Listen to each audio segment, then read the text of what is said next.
Welcome to Stripped Cover Lit. I'm Adrian Fort. And I'm Dalton Gentry. And we're here today with a Writer's Workshop video. And today's Writer's Workshop video will be on Ernest Hemingway's Hills Like White Elephants.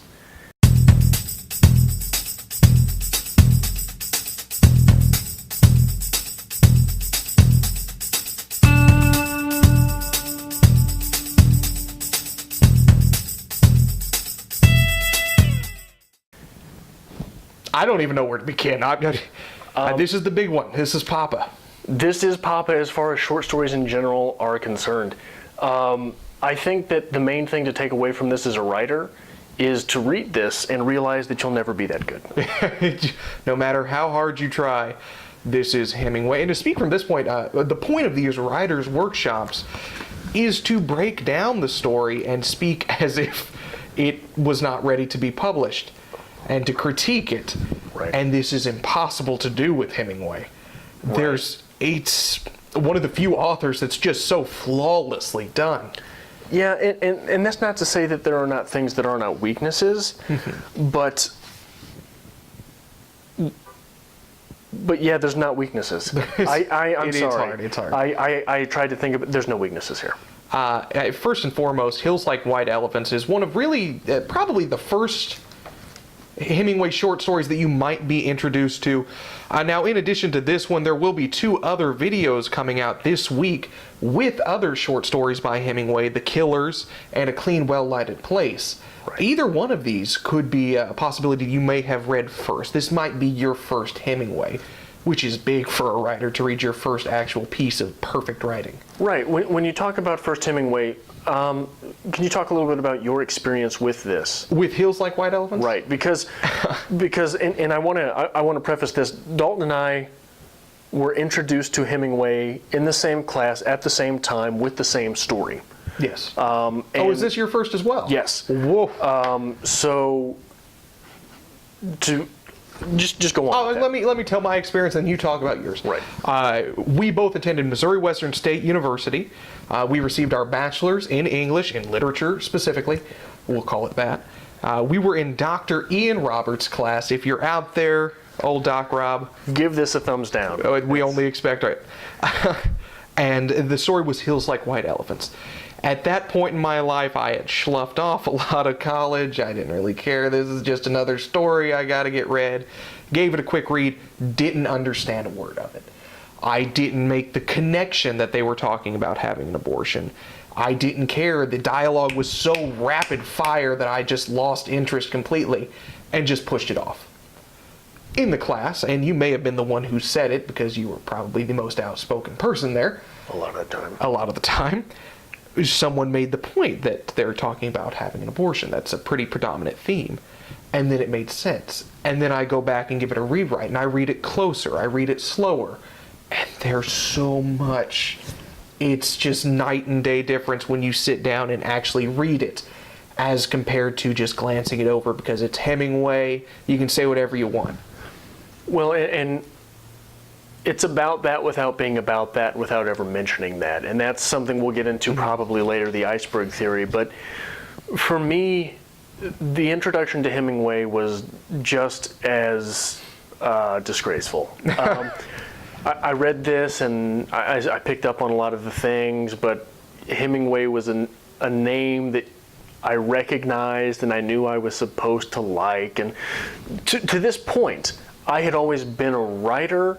I had never had much direction, and I had never been shown literature as literature is. And I was ambling through pages of writing and ambling through my own writing. And I didn't like this. I didn't like it at all. What was there on the page? There was nothing.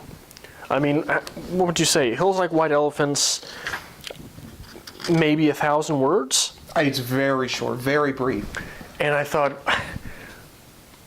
what are you talking about? Yes. This is the creme de la creme? I'm done with it. What is this?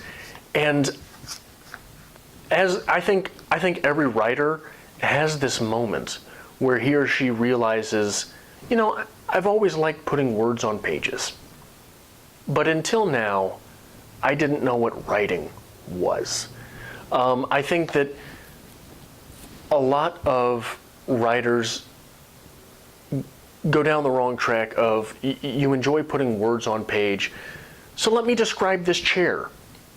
Let me describe what the day looked like. Let me describe this, describe that. And then when you think that's what writing is, which to that point was what I had done, you come to someone like Hemingway and you look at it and you say, I mean, there's just nothing on the page. There's just nothing on the page. Yes. And I think your progression is retarded at that point.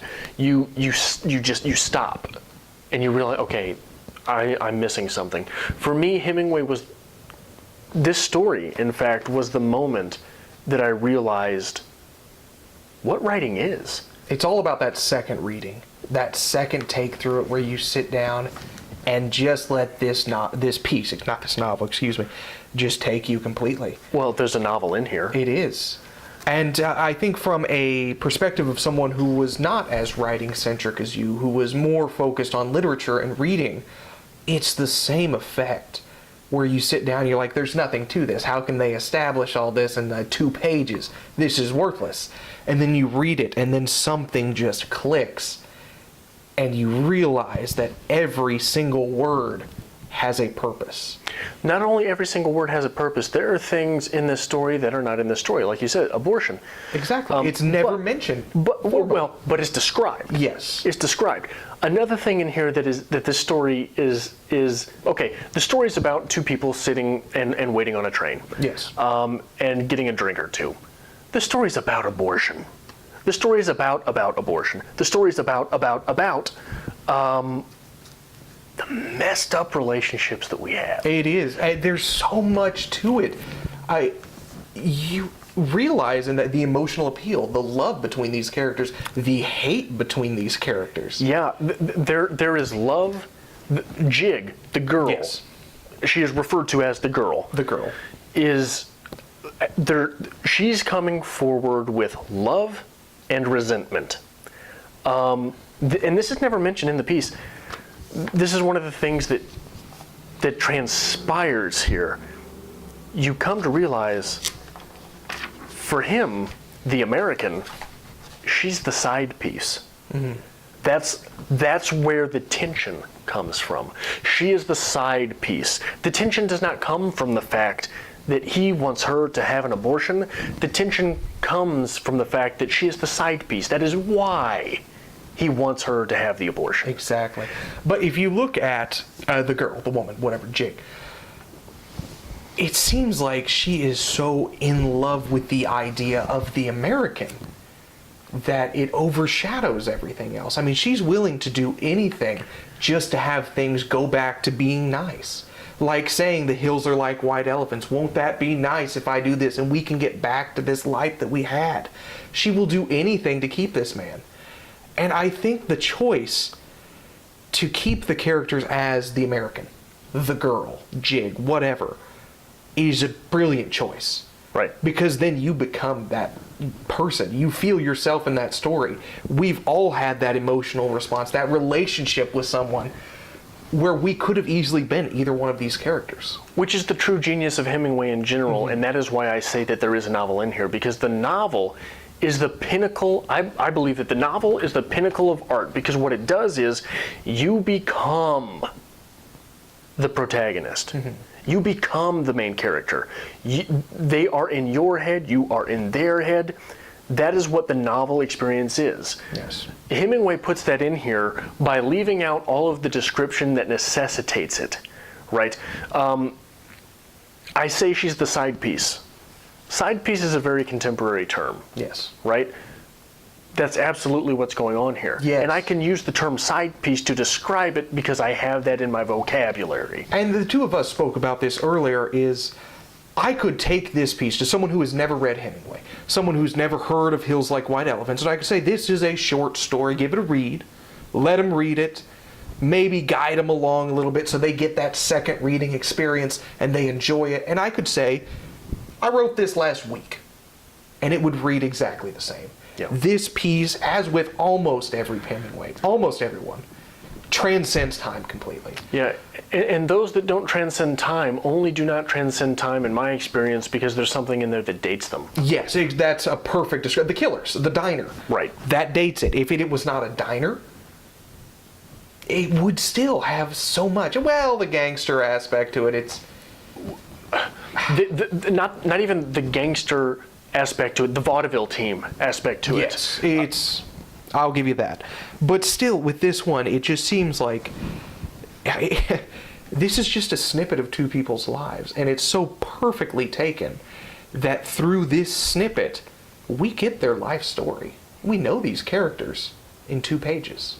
Yeah, and you say snippet, and that's a very interesting term, because I don't think it's quite accurate, because Caravaggio, have you ever seen a Caravaggio painting? No, I haven't actually. Okay, one of the things about Caravaggio that made him so legendary is that his paintings seem to be frames in the middle of a larger picture. Okay. Versus a lot of the paintings that have been done to that time that were clean around the edges, right? Everything that's happening is happening in frame.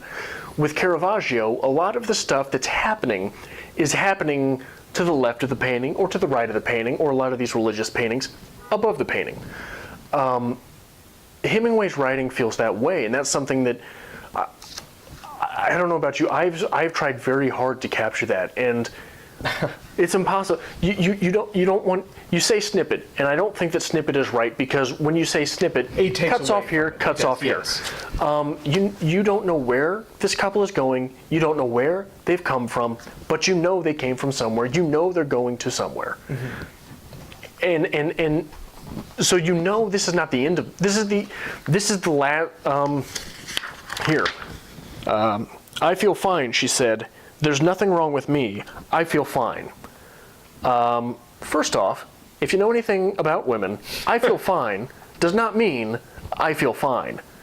So not only is this not the end of this story, not only is this not the end of them waiting for a train, this is not the end of this conversation. Yes. Something happens directly after this, but that is where the story ends. And you said that you've attempted this so many times. It just goes to prove that although you can train to be a writer, you can practice to be a writer, you can write every day of your life. Right. There will always be someone who can just sit down and, excuse my pun here with Hemingway, bleed upon the page, and it's gold. Every time. Yeah. And if I understand correctly, just a side note with this, Hemingway was writing short stories successfully. And I believe he was jealous of Fitzgerald, because Fitzgerald wrote his first novel. And he said, I'm going to give that a shot. And he sat down and he penned a novel, just out of nowhere. Out of spite, almost. And it was successful. The man is the Megatron of good writing. One thing I'm not going to forgive you for is asking me to pardon your pun when you said something about Hemingway bleeding on the page, but not asking me to pardon your pun when you said Hemingway gave it a shot. Well, I didn't realize I did that, but thank you for that. That's writer humor. You dark man. One thing that I think is a writer's note on this story, whose story is this? Because it's neither the American, it is neither the girl's story. Yeah. It could just be the guy sitting at the table next to them trying to ignore them. But I think that it is her story. Okay. Because we open, A, it's titled Hills Like White Elephants. B, there's symbolism there. C, we open with a description of the hills. D, Hills Like White Elephants is her description. But he is a very pervasive presence in this. And I think he is described first. But the American and the girl, yeah, so he is introduced first. And normally in writing, you introduce the protagonist first. You introduce whose story it is first. But we end with her. So I wonder if that, and I think this is treading on, review of the piece versus writer's workshop of the piece, but I think ownership of the piece is a very big deal when you are writing something. And I think the piece is a struggle for who owns it. And that is very symbolic of who owns her body, who owns her actions with the abortion. And he tries very hard to make them his. Okay. And we said from the beginning, it's almost impossible to do a writer's workshop on Hemingway because there is so little that you can focus on, to the point where you're almost drawing towards something of what could we speak of next. Right. I'll go back to dialogue. Because Hemingway writes so briefly, and because everything has its purpose, these short stories are fueled by dialogue. That's not an argument. I mean, he's a master at dialogue. Right. But it is so rapid, so fast-paced, that if the reader is not reading carefully, he gets completely lost. And I think as a choice as a writer, just to break that up a little bit, I don't know if that would take away from what is Hemingway, but because this is such a short story, I lose track of who's speaking. Right. And that's a very, very big thing throughout Hemingway. In fact, there are some interpretations on Hemingway that I read, some literature on Hemingway that I've read that I think confuses who's speaking.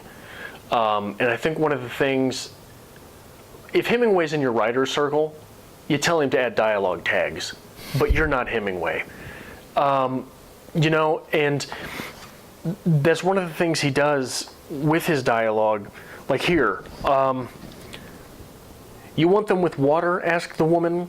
Yes, with water. It tastes like licorice, the girl said, and put the glass down. There's a time gap there. Yes. Just reading through it, you don't get that. Because what Hemingway did was he just cut it out. It's just not necessary. Right. It doesn't fuel the story. It doesn't. It is everything that you advocate about writing. There are no adverbs. Well, there are adverbs at times, but he does not lean on them. He has given you a picture, and the adverb is to supplement, not to describe. It's so interesting that we always preach in good writing to unpack the words, to tell us the action. And Hemingway takes that a point further, where once he unpacks them, he cuts half of it. Yeah. And then just says, this happened, then this happened. Because everything that happened in between doesn't matter. And that was my Hemingway impression. Matters so little that it didn't happen. It didn't happen. So, what was your experience with Hills Like White Elephants? What would you change about the story? If you haven't had the chance yet, go give it a second read. Tell us if this changed things for you. Tell us your experience with the second read of Hills Like White Elephants. And as always, hit that subscribe button. Give us a follow at StripCover on Twitter. At StripCoverLit on Facebook. And we'll see you next time.